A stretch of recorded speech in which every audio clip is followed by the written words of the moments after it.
to Leitner. Puts it up. You're listening to the Culture State Podcast. Get ready. Woo! Dennis, can I kick it? Yes, you can. Can I kick it? Yes, you can. Well, we're going to kick it right now on the Culture State Podcast. Thank you guys for listening. I am Christopher Lee. That is my man, Dennis Cox II. And we're right here just to serve you all. You know what I'm saying? Every single week right here on the Culture State Podcast. Not only the Culture State Podcast, you can find us on YouTube, Chris, but we're making our debut, Chris. Oh, yeah. We're on television. This face was made for TV, baby. This face was made for radio, baby. And we mix it all together. We have TV, radio, and digital. So that's what it is. That's what we are. Real quick, we're the Culture State Podcast crew again. That's Chris Lee. I'm Dennis Cox. I'd like to thank our good sponsor, Papa Murphy's Pizza. $10.99 pizzas, large pizzas on Tuesdays. Papa Murphy's changed the way you pizza. Chris, there are a lot of fantastic professional athletes that have come out of the great state of North Carolina, but very few of them have competed on an international stage, much like our guest today, Eddie Pope. Yep. Eddie Pope is somebody that I've been wanting to talk to just to let everybody know about this since I was a little kid. I remember walking down the halls of Southwest Guilford High School in High Point, North Carolina. And shout outs to Jermaine Pratt, who was recently in the Super Bowl with the Cincinnati Bengals, saying GP money, High Point, North Carolina, with the gold grills. That was cool. But I was walking down the halls. And I look over, and I've always heard the name of Eddie Pope. I knew he was a big-time soccer player. I knew he went to University of North Carolina, Chapel Hill. Did not know he went to my high school and that he was a Southwest Cowboy.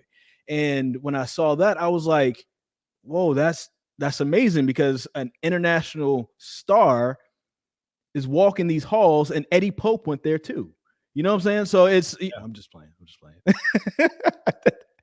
Did I go over your head?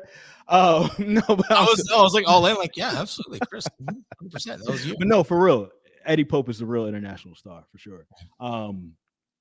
He's done so many amazing things in soccer, and he's also breaking down a few different barriers as well. So it was really cool to be able to get in contact with him, talk to him about his time in North Carolina, talk to him about the sport of soccer and where it's at right now.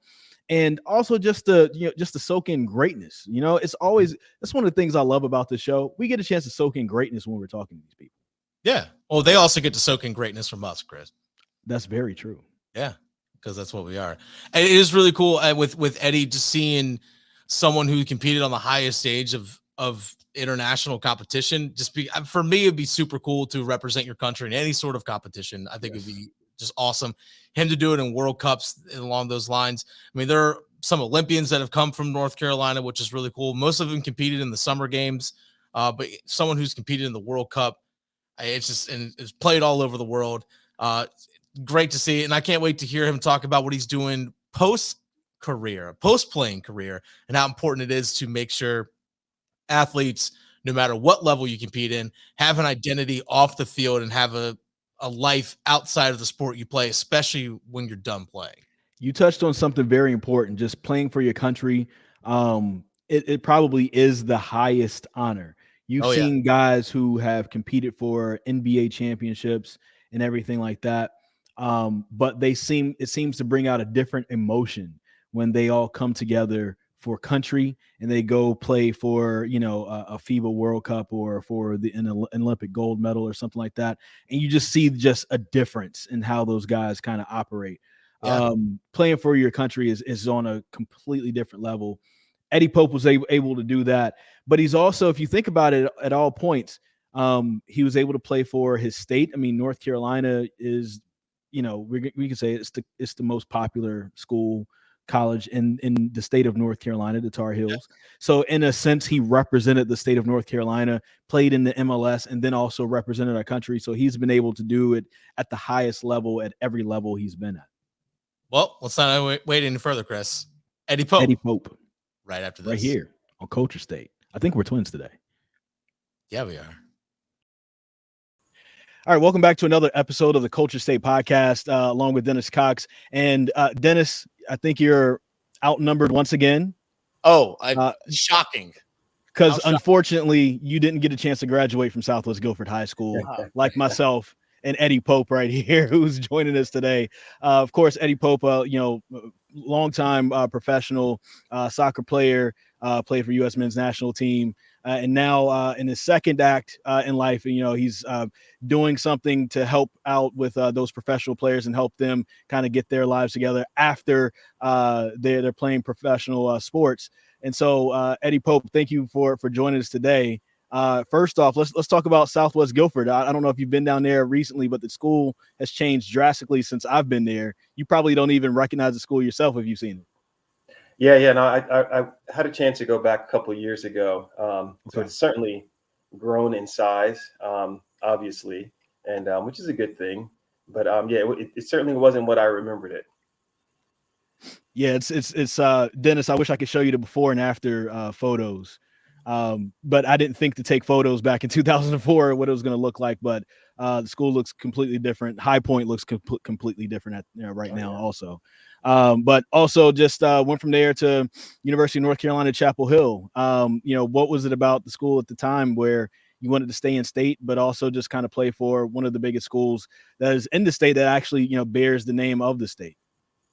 Yeah, I mean, I'm sure a lot hasn't changed. I mean, most kids, in the North Carolina area want to stay and go to school there at one of the universities. So for me, it was no different. So once I got the opportunity to be able to go to Chapel Hill, for me, that was a no-brainer. And I was fortunate enough to be able to play 4 years of soccer there.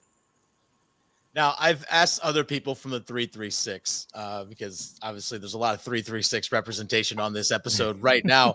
What is it about the Triad area, the Greensboro area, where UNC is so popular and so big? Because you come here to the Triangle, yes, UNC is here, but it's very big NC State. But it seems like you travel to the Greensboro area and UNC just runs everything. What is it about UNC and the Greensboro area that you think that makes it the number one place to go? Yeah, I mean, who knows? Besides being the best, I don't know if there's anything else out there. I think, especially, when I was in school, the basketball program was huge. And then my freshman year there, we won the national championship. But, before then, I mean, obviously having the likes of a Michael Jordan go there and all of that being televised to be on TV. And then obviously everyone followed his career. So, I mean, there were a million reasons to like UNC, but I'm not sure why, the Triad seemed to be more into it than maybe Cary, Raleigh area.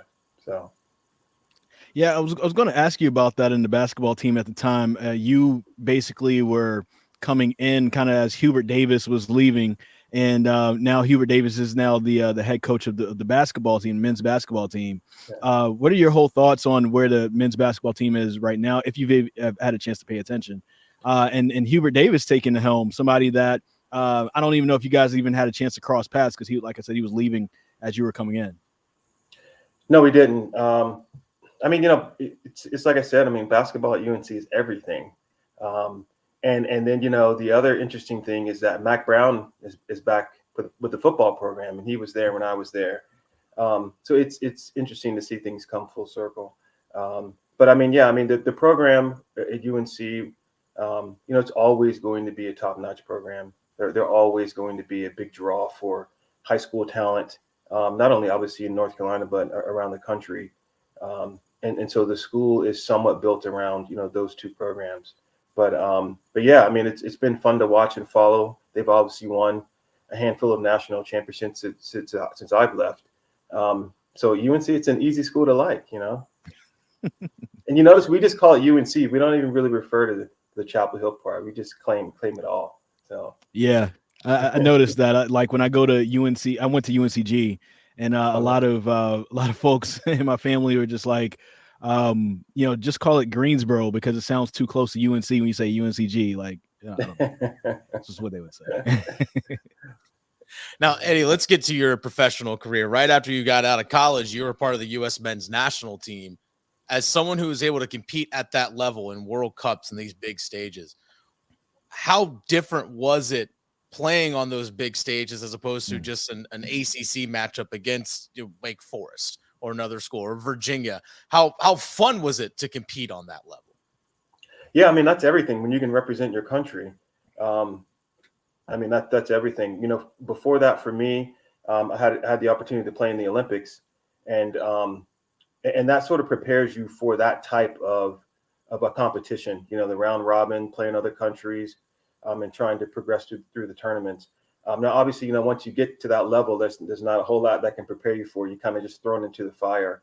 But I would say that at the time for soccer and really all sports, the ACC was just so competitive. It was so tough. The one thing I remember being difficult for me when I first got to Chapel Hill was, you know, there were never any really easy games. All the games are super hard, which is, you know, high school isn't really like that. You got a handful of tough games and the rest are relatively okay. So I think, you know, as sort of a base, I think the ACC prepared me for just understanding that, you know, how the levels of competition really increase, you know, as you start to progress through your career. Was there an internal competition between the men's team and the women's team in terms of who was the better program at UNC? Because UNC women's soccer is known as being the best in the country when it comes to collegiate soccer. No, there wouldn't have been any competition because they would have blown us out of the water. So we knew better than to try to compete with them. Yeah. I mean, they were, you know, the draw that they got was fantastic. They always had a lot of students at the games. They had a lot of fans, I would say, in the area, which was great.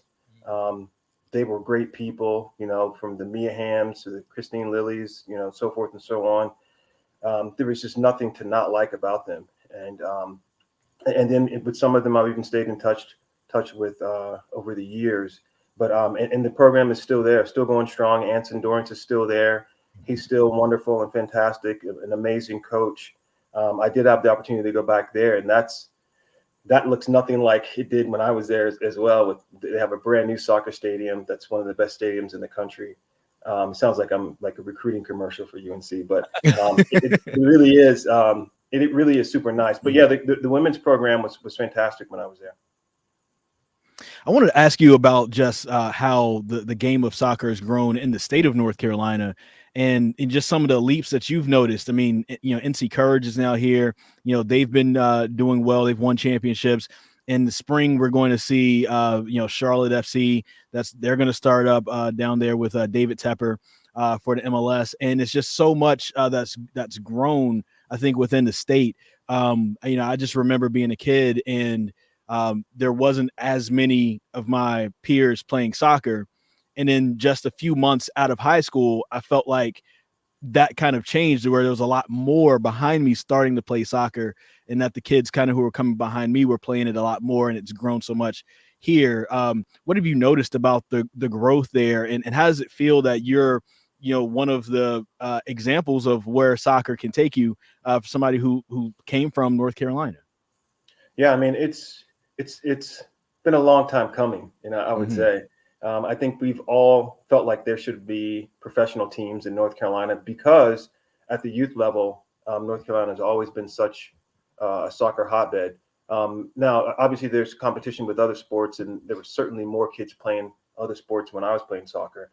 But now, you know, I remember, you know, growing up and you'd see a soccer field, but then you'd see, you know, 4 baseball fields. Yeah. And then another soccer field now for baseball, whatever. Now, you know, you see all of the soccer fields, and you may see a baseball field here and there.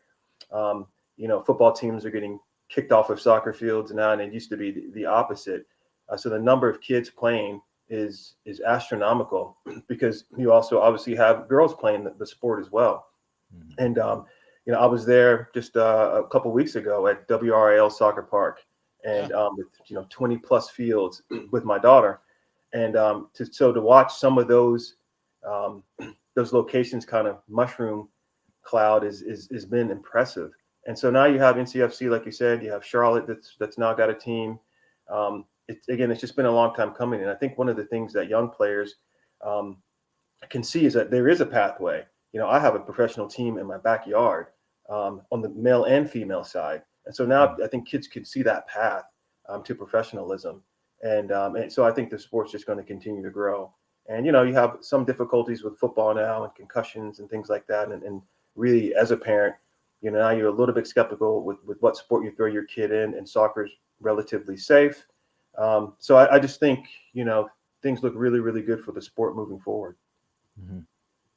What's going to be the next step in terms of taking professional soccer in this country to a mainstream? Because certainly the best leagues are obviously Premier League, Serie A, all those La Liga are overseas. What's it going to take for professional soccer here in the States to reach that level? There are a lot of things, but I think the main one is probably time. I think, we said a long time ago, say, 20 years ago when MLS started, or 25 years ago, that, everyone's just waiting for these kids who played high school soccer but didn't go on to be the fans who were sitting in the stadium. And people felt like that was never going to happen, but it did. And now pretty much every club has a soccer specific stadium, which we never thought would happen, but it did. And you're seeing it on television a lot more. We're watching our national team be on television a lot more on the men and the women's side.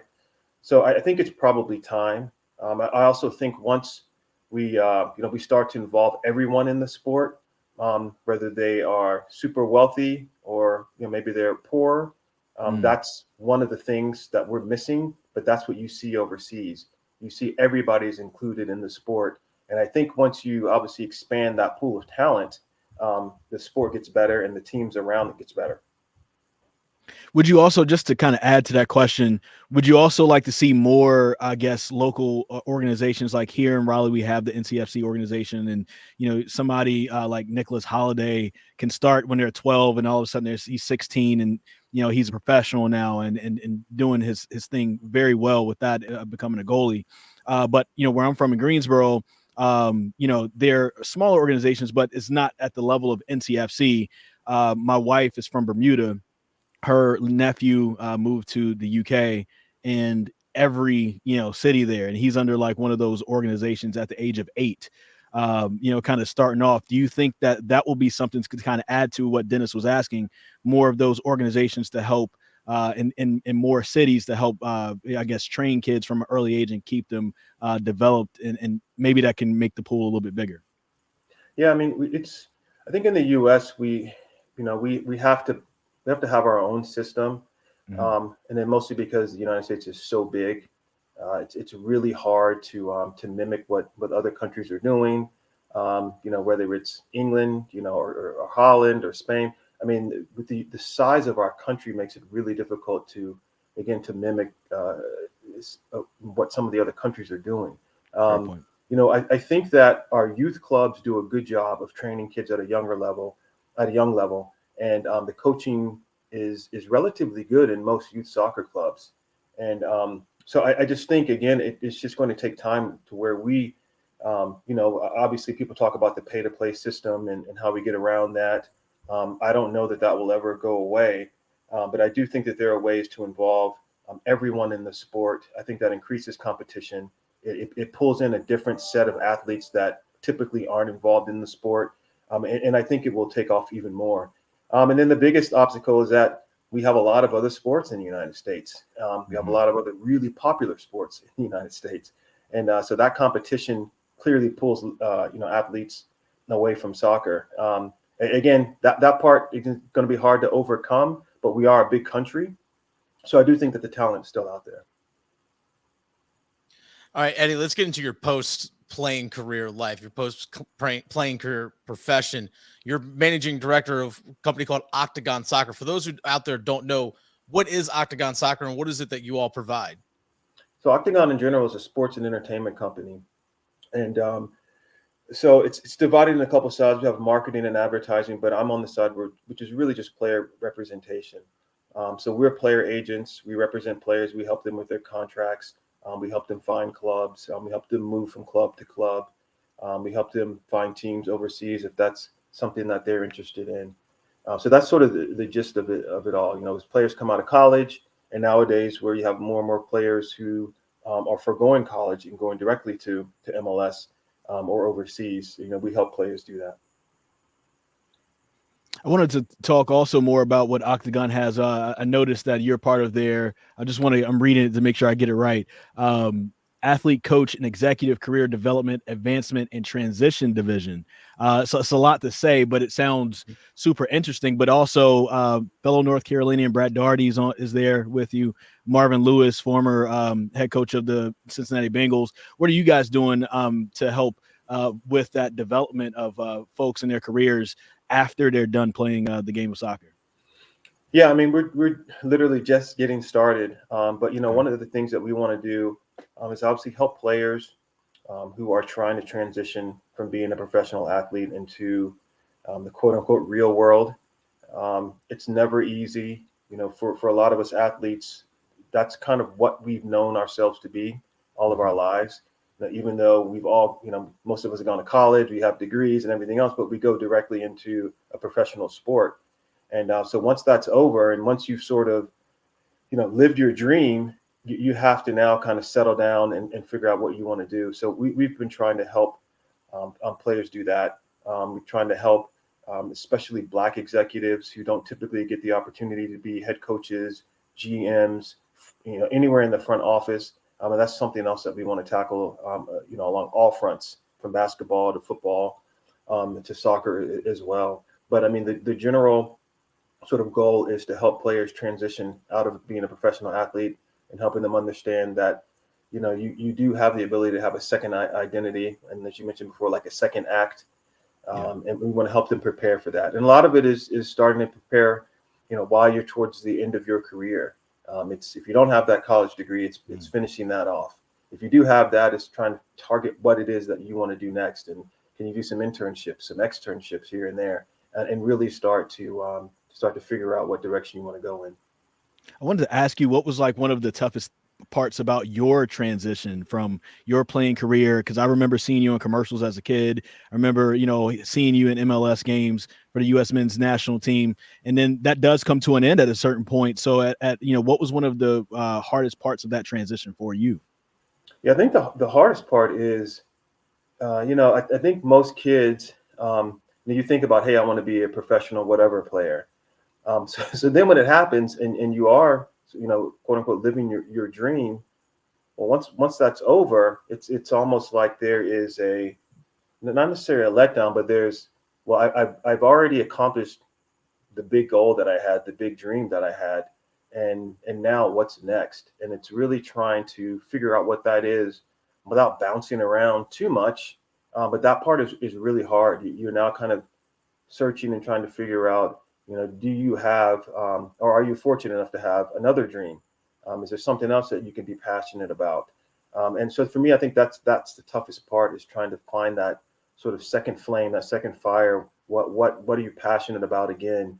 And figuring that out is really difficult. Is that something that should be cultivated early in someone's career, that identity outside of the sport, even though you may still only be in year 3, year 4, year 5 of a potentially 12, 15-year career? Is it important to kind of start that early to develop that identity? Because you mentioned about working with athletes later in their career, but if you thought about working with athletes who may only be 24, 25, 26 in terms of developing that second passion? Yeah, I mean, that's a great point, because that's what you try to do. You try to get younger players. There are some things you can knock out. You can say, do you have a college degree? Okay, well, let's go finish that. That's an easy box to check. But then you start asking people, well, what are you passionate about? And someone who's 24, they're recently graduated, or maybe they went straight into professional soccer, whatever professional sport it is, at the age of 17, 18, and now you're asking them to stop for a second, living their dream, and figure out, well, what's the second act for you? It's really hard. Most people don't want to do it because it's looking at the end, and nobody wants it ever to end, but it always ends. So we do try to do that. And we what we recommend is just trying new things. And again, that's where the internships and the externships help, because a lot of times, whatever city you're playing in, the businesses around you are your fans, and they will open their doors to you. So we try to get players to do that. When I was at the Players Association, we always suggested that players go and do that and try to figure out what they may like, what they may not like. We've even had, for example, a particular player who tried broadcasting and immediately was like, this is not for me. and like you can cross that off the list. And so I think he did a great job and started kind of, jumping from this to that and figuring it out. And now he's got it narrowed down to one or two things. So I wanted to ask you before we let you go about the U.S. men's national team. The women have been, the superstars for the last, 10 plus years when it comes down to soccer. But the last few international games for the men, I mean, it's been looking pretty good so far this year. Do you think that the men are starting to maybe turn a corner? And when the World Cup comes up, do you think they could possibly have a chance to make it and also compete? Yeah, I mean, I think the expectation is there, 100% on the men's side. I certainly expect them to qualify at a minimum. And then, a lot of times it depends on the draw you get. But, the goal and the expectation is to get out of your group and move on and see what happens. It's a great group. The young guys are in there mixed in with a couple of veterans. Greg Berhalter is another individual who went to UNC. We played together there at UNC. So I know what he's like as an individual, as a coach. He will certainly have an expectation of qualifying, getting out of their group, doing well, possibly getting past that sort of first barrier and moving on, and then seeing what happens. But I 100% think the expectation is there, and I think we're more than capable. Also, I'm sure advancing, into those later stages, into the knockout rounds or stages of a World Cup would help boost, the growth on the men's side, because obviously the women's team is consistently doing well, but I think that continued success for the men's team would obviously probably help boost things as well. Absolutely. It's all about expectations. If kids see that happening on a regular basis, then it just becomes the expectation of your country. I'm sure Brazilians, as they grew up, watched them doing well and winning World Cups, and then that just becomes the expectations. And I think it becomes expectations of players, as coaches. And so then I just think that you operate at a higher level once you start seeing that. But once you start seeing it consistently. So I think we're close to doing that. Again, a good group, young players, super talented.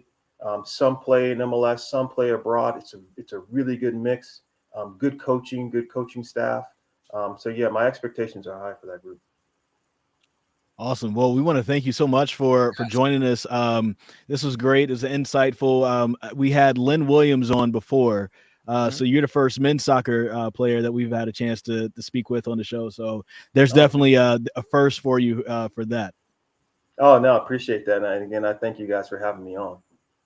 And maybe at some point, we could go down and go to a Southwest, homecoming game or something like that. Just kind of cheer on everybody, being good graduates of Southwest Guilford High School. Dennis, you can come along as well. Absolutely. We'll adopt you in. You could be a fellow Cowboy with us for a minute. I'll tag along. Why not? Sounds good to me. Sounds good. Eddie Pope, thank you so much. Thanks, guys. I appreciate you. We want to thank Eddie Pope. I like to call him EP Money. You know what I'm saying? For joining us right here on the Culture Steak podcast. Really cool to talk to him and to soak in some more High Point greatness, because Dennis, I always gotta let you know how great High Point, North Carolina really is. We got to get Jermaine Pratt on here so he can say GP Money, High Point, North Carolina, with the gold grills in his mouth. And here's the thing: if he does that, that's all we need. Just like, all right, Jermaine, thanks for your time. Really do appreciate it. That's all we need. That's all really we need. But yeah, a lot of 336 love on this show, Chris. A lot of 336 love. We have to, because it's all about the state of North Carolina. So we're going to show that love. I mean, we always got to show love to Kinston. We've shown a lot of love to Kinston. We've shown a lot of love to Charlotte. Yeah. We got to get more Asheville involved. We've had some Asheville love. We've definitely had the 919 involved, and we got to get the 910 involved. So, I mean, hey, it's did I forget 252? Oh, yes, the 252. That's right. But that's Kinston falls in that. Oh, there. Okay, I was thinking it's not one. We've had Greenville. We've had P. Pablo. I mean, what? That's true. That's definitely 252. Exactly. That's a lot of 252. Now we've had western part of the state. Something that's coming up here. Our friends, our partners over at That Station, 95.7 That Station, putting on a big music fest coming to Durham Bulls Athletic Park Friday, June 24th and Saturday, June 25th. Hopefully get some of those headliner bands, including Steep Canyon Rangers, which is from the Asheville area, actually more kind of down towards Brevard, which is kind of that western part of the state. We've had Catch C. Core from Old Crow Medicine Show, where that band really dug its roots into the Boone area as Blowing Rock. So hopefully we get some bands like Mipso, which is from the Durham area, Chatham County Line. Those are just some of the headliners that are going to be coming to Durham Bulls Athletic Park. Over 20 bands, 3 stages over 2 days, all North Carolina. It's going to be a fantastic time. Chris, you and I are going to be there. I know I'm definitely going to be there. I can't wait to see Steep Canyon Rangers perform. I was supposed to see them with my girlfriend earlier this month, Chris, but COVID kind of pushed things back because they pushed the show back. But you know what? I'm going to see him in June, and I'll see him in May in Winston-Salem in the 336, Chris. But we'll catch him outdoors at Durham Bulls. Good things come to those who wait. It'll be in June, which is also your birthday month, and so that means it's 2 days after my birthday, Chris. We can take off our shirts, twist them around our head like a helicopter, and all for a celebration of your birthday. That would be amazing. I'm in. I'm with it. Yes, sir. This has been a good episode. I'm glad we had a chance to speak to Eddie Pope and seeing the great things he's doing. Hey, we got to all support our own. Eddie Pope is doing an amazing job right now, working at Octagon and just so many things he's doing to help out the soccer community. And we love to see it. We love the support. Another thing I love to see is that Dennis and I are looking a lot smaller these days. I don't know if you guys who are watching on YouTube have noticed this, but our faces are slimmer. We're trimming up. Like the thick boys still gonna be thick. Oh, we thick, but we're gonna be slim thick. This slim thick. This beard's gonna stay thick. I can tell you that for me. Yeah, you got a thick beard. The beard's gonna be there. Oh, but I bet if you shave the beard though, if you went all, I'll be like, yo, who is this skinny face guy? Oh, yeah. Not quite there yet, Chris. Not quite there yet. Plus, my girlfriend would destroy me if I shaved my face. Yeah. I want to grow my hair out, and my wife would destroy me if I were to do that. So I can't do that. That's fine. Well, okay. Here's the thing. I actually really like my beard. I've always had my beard. My girlfriend just likes it too. So yeah, that's really it. So no, she's not forcing me to keep the beard. I love the beard. I hate shaving. Let's be real. Shaving stinks. I can go all in on that. Shaving stinks. I wish I knew how bad it was. Oh, you wouldn't know because you shave every 5 days, Chris. Yeah. Well, here's the thing. I will say this. I don't like shaving with a razor because when I did that, I would get bumps. Oh yeah, irritation, all that stuff. Yeah, I don't like that. So I have to do clippers. But I wish that I knew it. Like this right here. I mean, you see how smooth my face looks. I mean, I have like a little bit of stubble. I think I shaved 2 days ago. Crazy. Well, that's why they call you Show Smooth. A throwback. Hey, and it's good on the High Point, North Carolina episode as well. Thank you guys so much for listening. We need 5 stars. Yes. And if you're listening on Apple Music, Apple Podcasts, I should say. And if you're watching on WRAL Sports Plus, thank you so much. Hopefully we get a chance to see you out there, out and about in the community at some point. Big thanks to Papa Murphy's Pizzas. Again, $10.99 on Tuesdays for large pizzas. Papa Murphy's changes the way you pizza. Chris, let's go. We out. The Culture State Podcast, part of the Capital Broadcasting Podcast Network, with new shows coming out every Wednesday. Download and subscribe from wherever you get your podcasts, including the WRAL Sports Fan app.